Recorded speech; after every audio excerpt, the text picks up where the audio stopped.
Let's talk about your tight hip flexors. You sit down at the desk all day, maybe you get into cycling, maybe you do lots of weightlifting, deadlifts, and your hips is just constantly tight, even though you're exercising. The key is exercising the hip in all different directions. If you're just going forward and back through the hip, bending and straightening the legs, we're not getting that diversity and range of movement through the hip to keep them healthy and functioning a little bit better. So let's take a look at a basic mobility sequence that you can do every day to help improve that.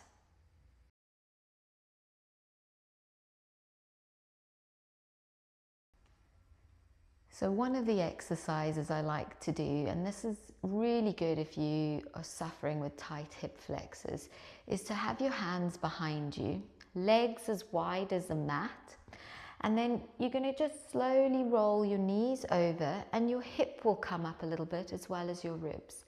And then open that knee. When you can't resist enough with the bottom knee anymore, you're going to go over to the other side. And as you're mobilizing that internal and external rotation through the hips, you're also mobilizing your back, your spine, your pelvis, and you're just slowly getting a bit more range through the body. So that's a really safe, basic movement you can start with. The next movement is a bit more involved and requires a little bit more strength and a bit more power. So what you're going to do is you're going to get into this position. You're going to have one foot by your glute, other foot by the leg. Then from this position, you're going to open up this top front knee. You're going to roll over without collapsing in the back. You're trying to keep that lift, and then you're going to just shift through. And then you're going to open that leg. You're going to try keep your spine lengthened. You're going to roll through your pelvis and move through. So just doing this is starting to get a little bit more of the spine involved. You're having to utilize your abs and your back muscles a bit more, and you'll slowly shift your way, kind of like a walking mermaid exercise is what I call it. Once you're a bit more proficient with the second one, we're going to add this extra lift to build up a bit more strength and utilize those abs a little bit more. So you're going to open up your top knee again. You're going to roll over to the other side. Then you're going to lift up onto your knees.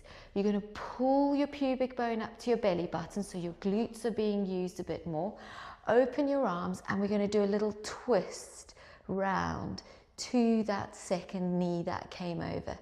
Back and then drop down.